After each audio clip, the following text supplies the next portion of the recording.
So I made a video recently about a good girl falling for the bad guy and vice versa. So some people started questioning that why does it always happen?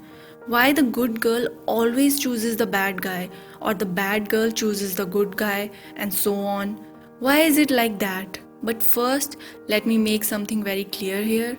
The word bad does not mean someone with criminal tendencies or evil minded approach. It just means someone who is undisciplined, uncontrollable, boisterous, naughty, stuff like that. We all know someone like that. Okay, now coming back to the topic. So, does that mean that opposites attract? People who are very different from each other find each other very attractive?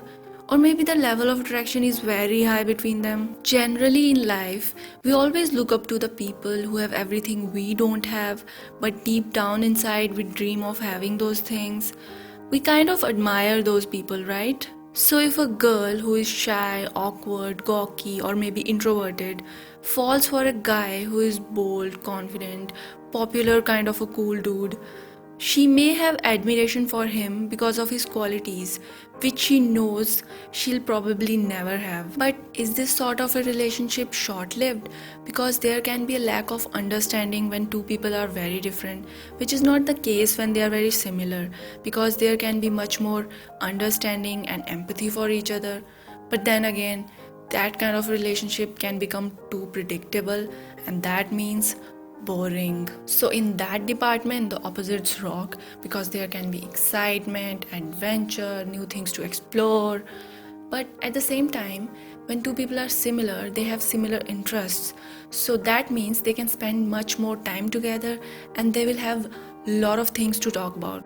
So, as you can see, there are both good things and bad things about the opposites and the similar people kind of relationships. So, we can't really generalize things. There are no well defined rules to decide which type of relationships work or what kind of people fall for what other kind of people, stuff like that. Well, if you ask me, the Sonia's way, I would say that it completely depends on the person. As I always say, we are all unique. We all have our likes, dislikes, preferences, and so on. No two people are similar.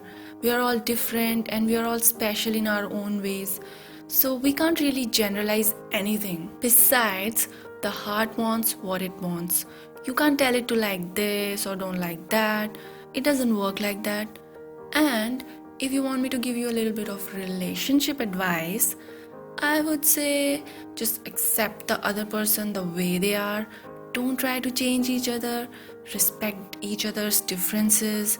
And that way you can lead to ultimate understanding. And that is the foundation, guys. You know what? I am no expert in these matters, so just ignore whatever I said. Bye bye.